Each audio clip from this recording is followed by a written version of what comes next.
Karma Kitaj, and I'm your host for A Livelihood, New Adventures as We Age. And today I'm going to introduce you to Deborah Crane.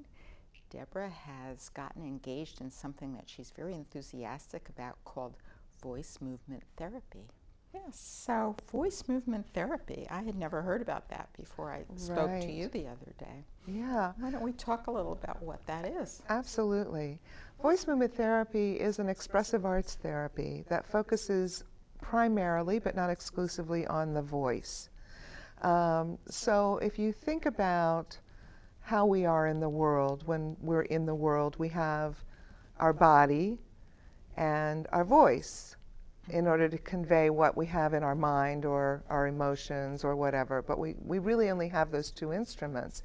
And most of us pay a lot of attention to our body and how we carry ourselves, but we tend to think of our voice as a given. This is the voice I have. And actually, voice is a very flexible instrument. Most of us don't use it to its full capacity. But what happens when people begin to develop their voice is that they begin to kind of view themselves differently. They might see themselves as a little stronger or more confident, or they might develop a softer side if they're already a very assertive person in the world. So it's about voice, but it's really also about allowing people to develop parts of themselves that they haven't developed in the past. So does that have some meaning to you? Absolutely. When most people, when I say I'm a voice movement therapist, they think of that it would be limited to people who are singers or who want to do public speaking. They think about that very physical part of the voice. Just like if you saw the movie The King's Speech, at first that's all he wanted to deal with was the physical aspect of the voice, and that's important. But what also happens is that the more that you develop your physical voice, the more that you develop your voice in the world. The musculature that helps us to develop the voice, it's like any other muscle in the body. So if you only ever use it in one way, then that's all it has strength to do. But when you begin to strengthen the muscles and allow them to do different things, or allow them to explore different areas, or explore not only different avenues of the voice, but different parts of the self, then that can happen at any age. It doesn't have to be limited. Sure. Yeah. No, I'm just thinking though that in terms of having a voice in the world, Yeah. it's something that young people, it takes some maturity and probably wisdom to Absolutely. be able to be confident enough to use your voice in the world, Right. both literally and figuratively. Absolutely. And it sounds like it's such a good thing, this whole idea of voice movement therapy.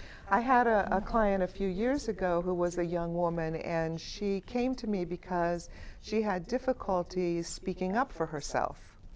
And she was actually an expressive arts therapist of a different type. And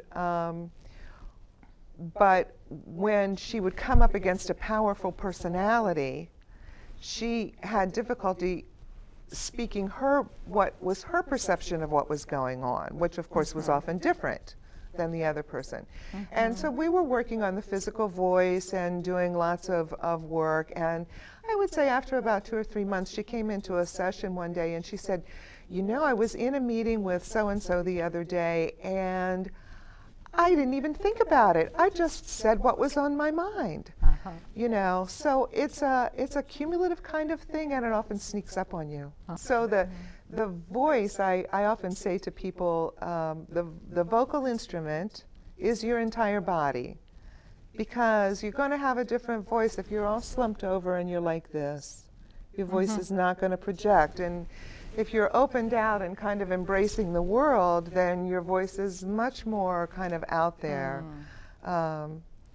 And so the way that I was trained to look at voice, there's actually 10 aspects of the voice that I listen for when I'm working with a client. And we want to encourage all of those aspects. In terms of kind of saving your voice if you're someone who has to use Mm-hmm. your voice a lot during a particular day? Yeah. Is it better to not to have a head voice but to have it deeper, or what? Well, I think the important factor there is whether or not you're comfortable making your voice.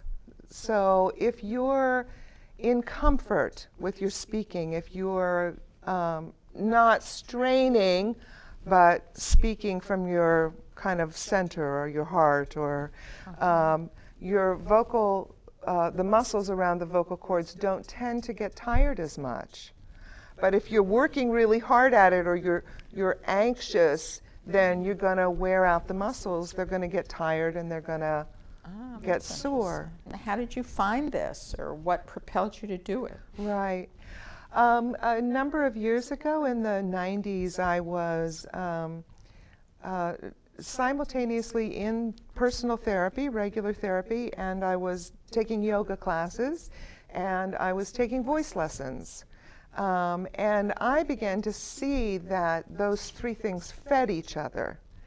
But I didn't quite know what to do with that awareness. And then I, very serendipitously or fortuitously, however you want to look at it, stumbled across a book called The Singing Cure by a man named Paul Newham.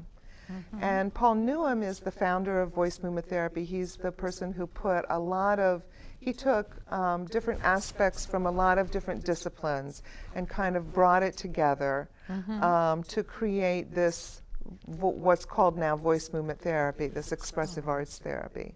And Newham is N-E... Newham, Okay. and is from Britain. Um, and I read maybe the first couple chapters of the book, and I knew that this was exactly what I was looking for. So what were you doing prior to discovering voice movement? I was working in the social services. I worked for a behavioral health agency. I worked primarily with young people, primarily with adolescent girls. And around both drug and alcohol and mental health issues. I also did training for the agency, worked with the teachers in the school, but it was really a counseling situation. And I think you said that you have been singing all your life. Is that right? I have been singing. I have been wanting to be a singer all my life. And I would say that I really gained a good 50% of the voice that I have now through my training in voice movement therapy. So you mean it's literally changed the way you Absolutely. sing? It has changed the way I sing. It has changed the way I am in the world. So, we have a little piece of you singing, so we want to Yes. have you do that, but I know you Okay. want to say a few words about that first. I do. I just want to say that I try to maintain some artisticness about this piece, but it was my goal to show the different textures of the voice. Let us Yeah. listen to your song. Let's do that. Somewhere over the rainbow, way up high, there's a land that I've heard of once in a lullaby. Someday I'll wish upon a star and wake up where the clouds are far behind me, where troubles melt like lemon drops away above the chimney tops. That's where you'll find me, somewhere over the rainbow. Bluebirds fly. Birds fly over the rainbow. Why then, oh why can't I? mentioned something about meetup.com, right? Yeah, I've been trying to find new ways to let people know about voice movement therapy because it is not well known. And so I started the Boston area voice movement therapy meetup. And we are meeting in Somerville every second Saturday of the month in the morning. So you can find that on meetup.com and just sign up on the Sign up computer and then just show up. come. There is a $15 fee just for me to cover my rent and expenses, but it's open for anybody anytime. Terrific. So, Okay. yeah. Well, we're going to have to stop. Thank you so much for coming, Deborah. And Thank you, this Karma. is wonderful to hear about voice Yeah. movement therapy.